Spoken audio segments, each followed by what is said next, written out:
You know, I actually haven't played AFK Journey ever since the first 2 weeks the game came out, so some of my personal information might be outdated, but this video is more up to date, and I'm actually kind of curious whether I should go back to the game, so I'm kind of looking up a review. So welcome to my thoughts and reactions to someone's review of the game. I'm probably going to complain a lot. If there's stuff that is like no longer what it is or misinformation, just, leave it in the comments and try to give me some clarity. Thank you very much. Let's go ahead and get started. Kind of weird. As someone who grew up playing games why is it so not loud? idly, I've always been hands-on and engaged. Now, part of that might just be There we because go. I spent $60 to get the disc. Otherwise, at the age of 13, a game costs 365 days or about one birthday. As we've seen the climate of the gaming industry shift towards live service games, though, a ton of games have become free to play. And among those free-to-play games, we've seen tons of titles coming out with different ways to play. One of the more popular styles of games is the idle game, which has been around since the dinosaur age. That's so true. Idle games, I think my very first idle game was like Cookie Clicker or something. Like first you would click at it, right? But then there was like what do you call it? An AFK mode where it kind of also still does it over time, but it's still faster to click. I think that was my first one. Ages of the original iPhone. I cannot believe people were born after 2007. Over the years, the idle game genre has been massively innovated upon, but by far, one of the largest innovations for idle games I've ever seen has been AFK Journey, which managed to do something that This isn't a sponsor, is it? No, it doesn't seem like it. I had previously thought impossible. They created an idle game that lets you play the game, but you still don't need to play the game. It's kind of complicated. It is kind of complicated. From what I've played so far, is like they put this like huge open world map, right? And like you can pretty much just like AFK and let it do its thing. But you're gonna actually miss like items. Like there's items that your character avoids unless you actually manually play, and there's also some fights that's also just straight up ignored unless you actually manually play. So AFK mode is like basically to get you through the easier parts, and then you just continue on, and then it becomes a bit harder, right? That's when you actually start playing the game and like doing like mechanics and whatnot. But there's always going to be like that time frame where if you AFK for long enough, you'll be able just to AFK the game and then just keep doing that. But people that manually play the game will get further than people that just AFK. All idle games have systems in place So I that find that help pretty them cool. be playable while you're completing other tasks. For example, I'm literally playing AFK Journey while I'm writing this video. As live service has become the go-to for most games, people don't have as much time to play all of the games that they need to sink hours upon hours into. So, for folks who have to play multiple games a day with daily quests and also work full-time jobs or have time-consuming hobbies, games like AFK Journey allow you to progress while not taking away from the things that you like to do outside the game. Since I started playing AFK Journey, my skin has cleared up, I'm breathing better, my lifestyle is healthier. Now that I'm not actually focused on the game and I can go do something else and not actually play the video game, my life has gotten so much better. And I was just able to finish my shrine to this character that I don't. Oh my god. Hey guys, look, it's Rem. It's Rem and other Rem. Ram? Rem and Ram? I actually don't know. I don't watch the show. The name of. In AFK Journey, you have the ability to idle, but you can also engage with the combat and content in different ways. The combat is pretty strategic and actually requires knowledge of team building and positioning to beat some of the harder content. Let me show you what I'm talking about. So basically, Yeah, it's a little like I support this idea, but I'm also like I just want a group of like cute characters, you know what I mean? I just want characters that look nice. I don't want to have to actually build a team. So there's my problem. But it doesn't make a game bad or anything. It's just my personal preference. I'm such a filthy casual, so I have to like AFK and like boost my stats really high if I want to keep doing that. When you get into battle, you get to choose what units you want to deploy, where you want to place them, and which artifacts to use. Depending on where enemies are placed, you may need to configure your team to put tank characters in different positions while protecting the squishier characters. Speaking of tanking and stuff, I actually put 2 tanks on one team because one of the tanks keeps running through, like she's on a horse, she runs through the enemies and like leaves her team behind. So not all the enemies go after that tank, just like a couple. So my second tank I put in front of my team to block the ones that go after my teammates instead. However, I feel like that's kind of a waste. Like, it's mitigating a lot of damage, but I also feel like I should be doing something else to mitigate the damage. Like, instead of the person on the horse, I should just have a healer, right? Or like a better healer. But then again, I could have healer plus those 2, and then that'd be even a bigger defense. It's more like your playstyle, I guess. But some fights, it's like you have to do it within a time limit, if I recall. Can make the difference between a win or a loss during some of the more difficult fights. And on top of that, you'll need different artifacts for different characters and for different content. And they're not artifacts like Genshin Impact, don't worry. As far as gearing and leveling characters goes, your character's levels are more easily shared than gonorrhea. Instead of having to worry about leveling every single character forever and always, you're immediately given 5 hands of resonance slots that share levels with the characters that are active in them. Just as an example, if the leftmost slot is level 40, any character that I put into that slot also becomes level 40. It makes the whole process a lot more respectful of players' time. But yeah, thank goodness, am I right? Especially since you're going to have to be experimenting with so many different combinations, and I don't think that's ever going to change in this game. Which is a good thing, by the way. Can also see how some players might not like how streamlined the progression is. One of the main gameplay aspects that I think is really attractive to players, though, aside from Muriel, is the gearing system. It's very straightforward and easy to set up, since all of your units of similar classes share gear. For example, if you run multiple rogue characters, they'll both use the rogue equipment. There's an auto-equip feature. I personally think this is a really nice feature. I don't know if anyone dislikes this, because like, even if there's a quick equip, and it's like, oh, classes, it's so simple, but you can actually, I'm pretty sure there's like certain equip items that do better as well.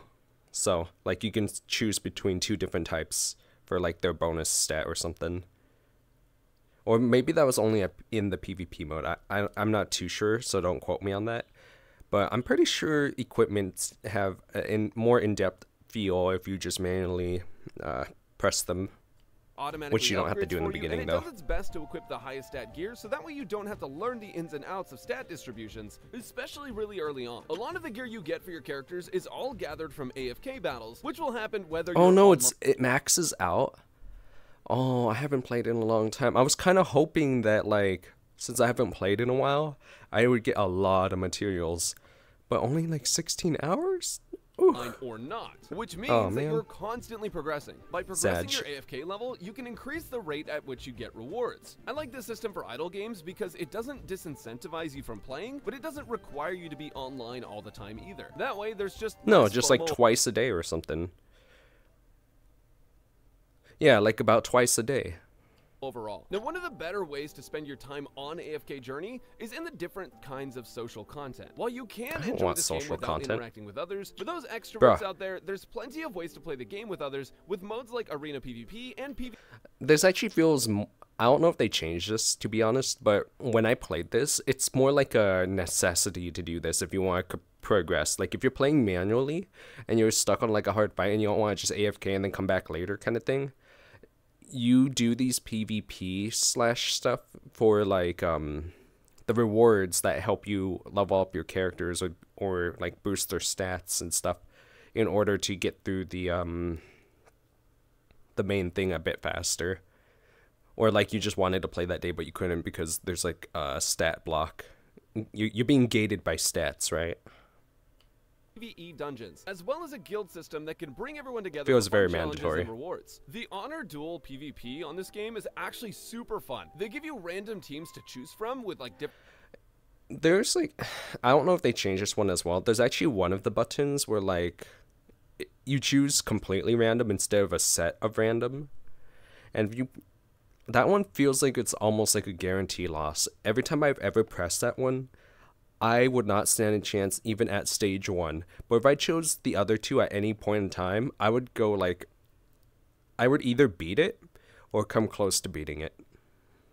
Because you have to fight in rounds. And everyone's on that same playing field, so nobody can wail to win. You take your team and build up your roster and equipment with currency for that specific honor duel run, making each time feel unique. I think the execution of this game mode is actually insanely well done, and it's a lot of fun. It's also not a huge commitment because you can stop at any time outside of battle and it won't wreck your run. I've always said that what sets successful live service games apart from others is the abundance of permanent and repeatable content that's fun to do. Most gacha games have some form of challenge content that pushes your characters to their limits. With AFK Journey being an idle game competing with tons of other games, they need to incentivize you to invest in your characters. Gathering the resources for investment is no issue because AFK Journey's systems make it so easy to do that even when you're offline. So the only thing they need to actually do is add a bunch of content to the game. And honestly, I think they actually delivered pretty well. Aside from your AFK stage as we talked about earlier, you have the Dream Realm, Arena, Battle Drills, Arcane Labyrinth, and Legend Trails. The Dream Realm is an elite boss challenge where your goal is to get as high of a score as possible. This one tends to be much more about bursting the enemy team than sustaining yourself, and that means that some different characters from your usual... Yeah, so you wouldn't choose the tank build I was talking about earlier. This is like one of those situations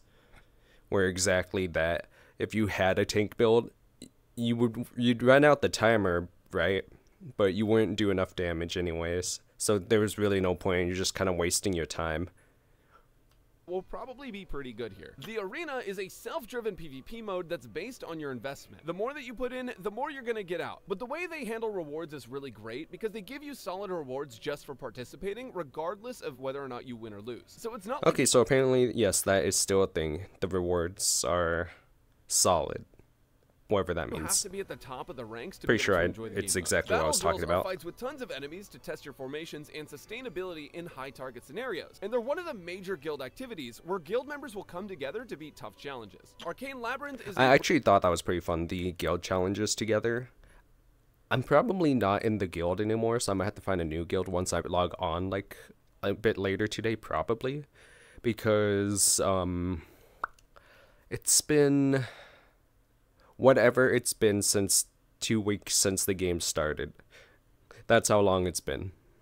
Roguelike mode where you take on challenges and change paths as you progress. This is honestly one of their best game modes in my opinion because it lets you do some crazy things with your teams. And lastly, Legend Trails is the true benchmark of your account, where you'll be challenged... I actually played this on mobile first, but for this time when I'm coming back to it, I'm actually going to play it on PC. I don't know how big of a difference it is, or does it even matter? Because on my phone I already had it on max settings, but I assume on PC the max settings is even higher. So I kind of look forward to that if that's the case. Otherwise, there's not really much difference, I'm sure.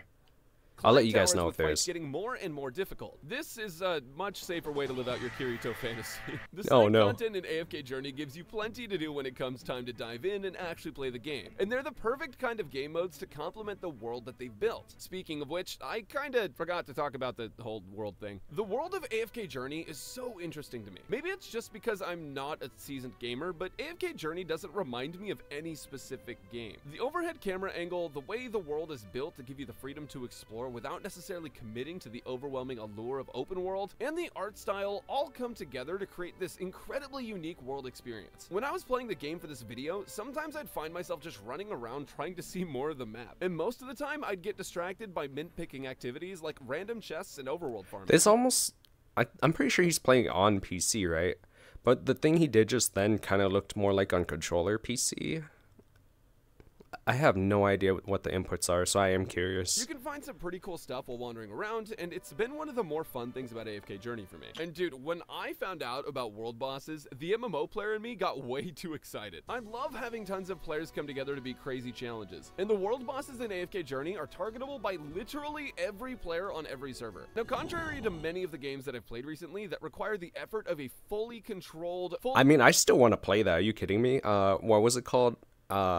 Grand Blue Fantasy.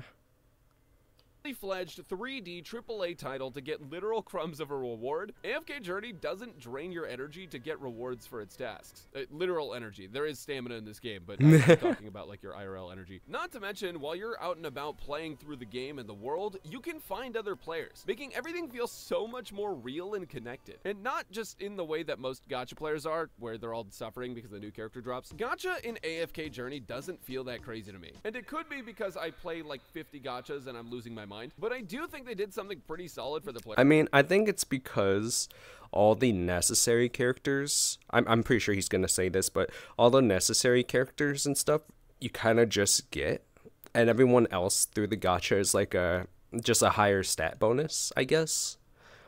Like, you get the stuff you need in order to progress, and then everything else kind of just comes naturally, right? Which you would think a lot of gacha games do, but some are like, you should probably pull. So I think it's pretty cool. It's like you're just choosing like new combinations, really. Player base by giving out so many free units. You can get over 200 pulls for free just by playing through the game and completing events. The free login rewards are giving me 22 heroes in 22 days, but in total the launch rewards for this game are about 40 free heroes. And there's even more for free through the game's core mechanisms. Yep. While you definitely can spend on this game to get an advantage like other live service games, AFK so Journey hot. quite Look at the literally fire. It's so plays hot. itself. You can beat all of the content in this game with time and investment. The fact that it rewards you even when you're not around, and also the fact that the game plays itself if you turn on auto battle, makes it so you can constantly make progress and not feel like you're falling behind or wasting time not playing. It's actually the opposite of what tons of games these days condition you to do. And that in its— I'm gonna say this much. I think once I think I'm actually gonna play the game. I'm not gonna do AFK mode. The only time I'm gonna do AFK mode, even like on the easy content, is when I have to go do something and I'm away from my computer.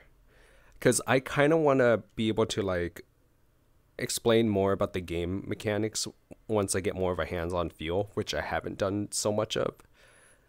I just know kind of like where and how and what's hidden if you don't play on manual. But other than that, I'm just like, I don't know if it's like super buggy and not or something, because the amount of time I've done it was just in the beginning. Itself makes AFK Journey low stakes and high reward. So in my opinion, it's definitely free to play friendly. It is definitely worth trying if it— it's free to play friendly, but it's also like there is a wall where it's gonna take a while for you to get over while you're free to play. Like once you catch up kind of thing, it's like, oh darn, now I have to wait a couple days, or I could spend money to go faster, kind of thing. looks like your style of game. As someone who grew up playing tons of RPGs, I was surprised to find something that felt so fresh to play. And specifically in 2024, something not stressful. Loading into this magical world, seeing others roaming around enjoying their time, following a cool story— okay, actually I won't— No one cares about the story. lie, I'm a story skipper, but hey, if I'm enjoying the game without the story, that means it's gotta be good, right? All of those things made giving AFK Journey a try more than worth my time. I was skeptical when Lilith reached out to ask me to give my impressions on the game, but I'm honestly glad they did, because now I can finally replace Fate Grand Order with something else that actually respects my time. AFK Journey is available now on PC and mobile devices with full crossplay, and if you want to hop into the world yourself, you have nothing to lose since the game is completely free. Use the link down below in the description or pinned comment if you want to give the game a try, and once you're in, feel free to use the code AFK Journey Creator to get some diamonds and gold. Thanks for watching, everyone. Yeah, that was actually very informative. It doesn't seem too much different. I pretty much had an input on everything, huh? But yeah, it doesn't seem too much different to when I played it before. I guess it's just more content. The game is like very clearly balanced, I guess, supposedly on the surface. But yeah, let me know what you guys think. Are you guys new players and you might try it now? Or are you old players and you have something to critique about? Just let me know down in the comments. And I'll see you guys later with possibly more AFK Journey. Bye.